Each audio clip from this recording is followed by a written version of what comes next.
And here we are on Daybreak, and in the upper right-hand corner, we have our blue Zerg player from Team Liquid, the one and only, the little one, TLO. His opponent in the bottom left-hand corner from Acer, our red Zerg player up 2-0 in the set, just one game away from advancing to the semis. It's Nerchio. The one and only, the little one? It would be the little one and only. The one and only, the little one and only. The little one and only? Yeah, that's what it...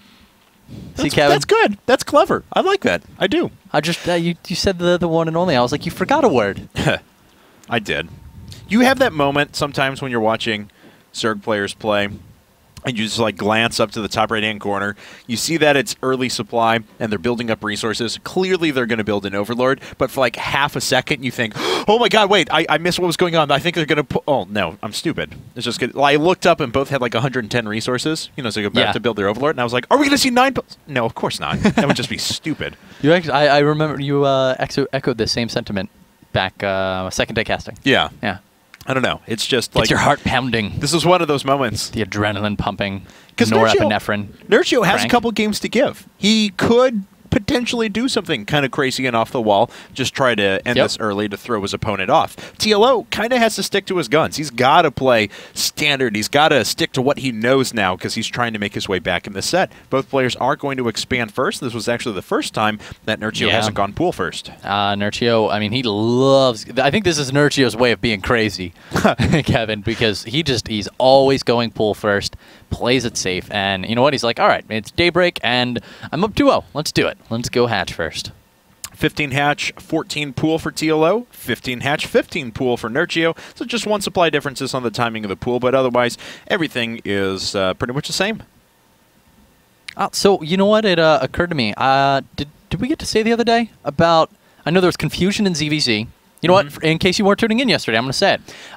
So, guys, Banelings, if you're morphing, Banelings, Broodlords, anything like this, if those units are killed, you get 75% of your money back. Now, it's actually kind of a weird quirk. It's not actually 75%, it's 76%. It's legitimately 76%. Like, it could have been 75. We would have gotten... I morphed 6 Banelings, so you would have gotten 112 if it was 75, but you got 114 back, which is 76%. Well, 6 Banelings, and what's... it's 150 gas. Because it's probably... But what I'm wondering, though, is that because it wouldn't just take it from the total, from the 150 gas, it would take 75% of 25 each time. And 75% of 25... Round. Correct. So each one rounds up, and so you're left with the 114, I would imagine. Kevin, you are so smart. That didn't even take you 30 seconds to figure out. Okay, so funny story about that. I've told this on air with other casters before, but I took my GRE because I was going to graduate school. Yeah. I did pretty well on the verbal section. You know, I finished like top 90 percentile or something like that, and but I aced the math section. I didn't miss a question. I went into communications. So I go in there, and the graduate advisor's like, you what? Yeah. And I'm like, no, trust me, I don't want to do engineering. So, yeah. That's awesome. Yeah. So like all of it, like that's my gimmick, I guess, on air is that I'll do a lot of simple addition and stuff like that, and I'm not afraid to like put my math skills to the test. Well, guys, if you ever want to mix broadcasting and mathematics together, make sure you follow Kevin Naki on Twitter @KevinNaki. These guys are finally starting to develop into their builds, it does appear. We have Quick Speed and a Baneling Nest out of Nerchio, who, you know, albeit he went for a 15 hatch.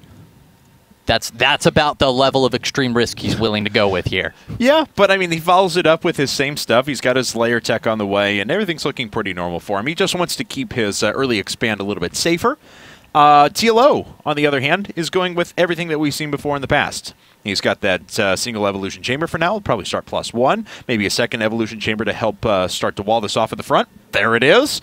And he'll go into his Roach Warren. And, whoa, okay. Well, he saw Nerchio. He made 12 Zerglings. Yeah. And this is actually what we saw in Game 1 on Ohana. Remember, he made 3 Banelings, brought him in, got some damage in. So this time he's just going to run straight away in with the Zerglings. TLO doing everything he can to try to keep things in order here. No, the evolution chamber is going to go down, but Nerchio is going to have to flee because, well, there's 3 queens. It was a nice shot by Nerchio, too. He actually, because evolution chambers take much longer, or much shorter to build, they accumulate their hit points a lot faster. So he went after the Roach Warren because he knew that it was going to be a more susceptible target. He could actually utilize the DPS of his Zerglings a bit more effectively. It's actually a fantastic thing to point out. Yeah, completely 100% correct. I'm actually impressed that Nerchio realized that was a Roach Warren, because it just looked like a big wall of Evo chambers. So yeah. Nice play there out of Nerchio. Gets the cancel on the Roach Warren, which had to be reconstructed, and now is behind the Evo chamber this time. Yes. But look at this. Nerchio's totally switching things up. You talked about different levels of risk. He's going to go for mutas, and they're actually fantastic on this map. So if there was a map to try it, not really surprised that this is where it's happening. Yeah. Yeah, and you definitely, it's good to mix those things into your pro scene play. If you're always doing the exact same thing, people can anticipate that. And here's the thing, too. What has TLO done every single game? Multiple evolution chambers, roaches, super late infestors. If Nerchio's calculation is correct and TLO does the same thing, and TLO has not even come close to scouting this, then these Mutalisks are going to show up basically unopposed. Now, he's got 3 queens, and he definitely has enough evolution chambers that he can drop as many spore crawlers as he wants. But that's about it in terms of anti-air. We can see Nerchio trying to go for some of these queens possibly. Yeah, he's going to snipe this queen down at the 3rd. That in and of itself, and a huge Banelink connect as well. Nerchio getting some nice damage in right now. Yeah, and kills 2 roaches. So now he's got a pretty good opportunity to come down here and deny this 3rd. He didn't even have to use his 9 mutas that are popping out right now to do so. So 9 mutas on the way. This is going to be very powerful. And I like this too. Gets out of there, saves the Zerglings because he's going to be like, oh, I guess I'm just going to give this up. Oh, wait. Yeah. So what he wants here is he wants to kill the 3rd, not let it be canceled. And, I mean, TLO should be like, why did you leave? Oh. And actually, the 3rd is not completed, so he's just going to avoid it for now. Yeah. And, yeah, I mean, he can stop these roaches that are making their way across the map. The infestation pit is just about to finish for TLO, but he only just now started those spore crawlers. Kills the 3rd, doesn't get the cancel, and now Nerchio is honestly in complete control of this game. Yep, TLO looking in such a dangerous position once again. Can't feel like I've said that too many times, but, yeah. All right, Mutas coming in now. 2 queens in position at the natural expansion. Spore Crawler completing in the main. Looks like he's going to be able to get some Overlords at a minimum. But here's the thing. Nerchio has complete and utter map control now. And I believe he got his infestation pit. Yeah, actually just starting his pathogen gland, so make sure that he's going to be in a good position. And we'll probably see that Roach Warren here in just a bit, but he can expend his gas on a little bit more at the moment. He can add on those roaches later. All right, Nerchio going to be losing Overlords, or killing Overlords out in the middle of the map. TLO trying to take his 3rd now. Yeah, but yeah, it's not going to happen for now. TLO does save the drone, so we can at least cancel it in a second. Saves it just by the skin of his teeth. Wow, yeah, 5 hit points. So many Overlords have gone down. That's 100 minerals a pop. Look at the resources lost. Literally per pop. Oh, yeah, as they explode into tiny little guts and pieces. That was like a super drum roll. Muta's flanking around the back right now. This extractor's definitely exposed.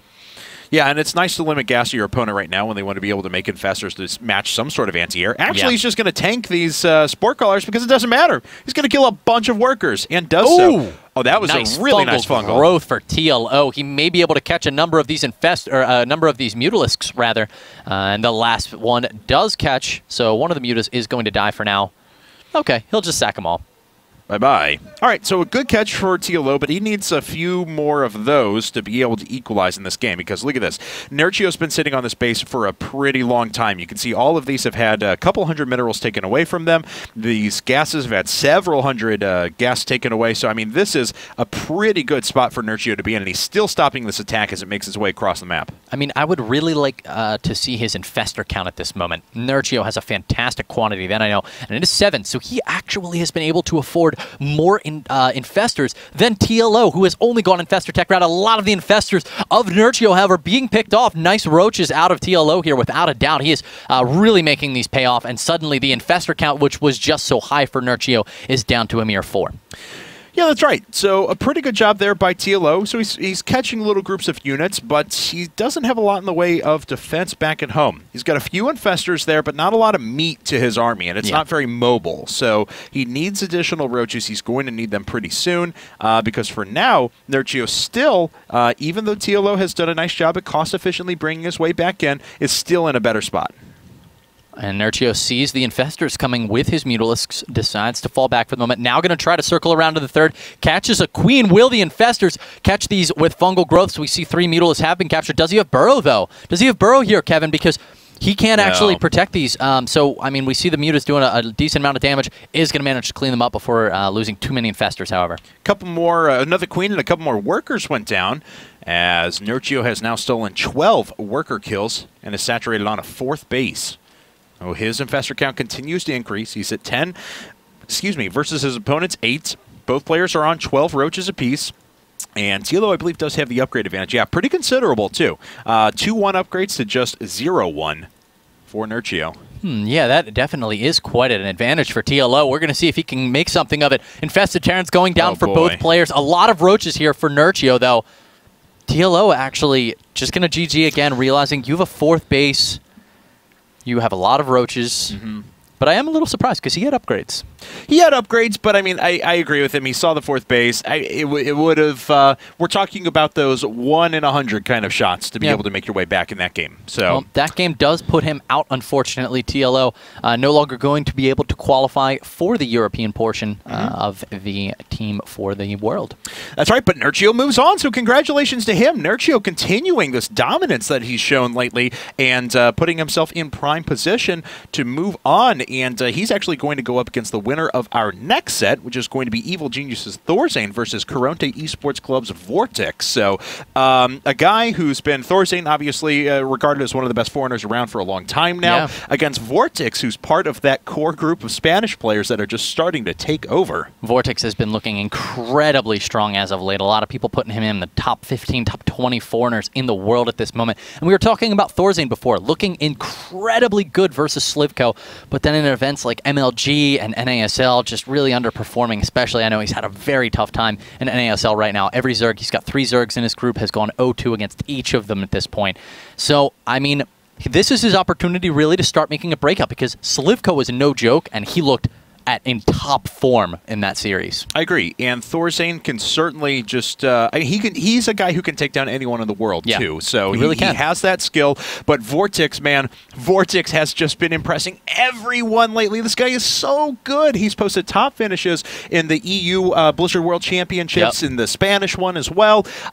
He has just been on form. He was the only Zerg player to take games from Stefano at the European World Championships. I'm curious to see how he's going to perform starting today, actually, out in China. So we'll see what he can do now against Thorzane. We're going to take a quick commercial break, and when we get back, everyone, it's going to be time for our second and final best of 5 of the night.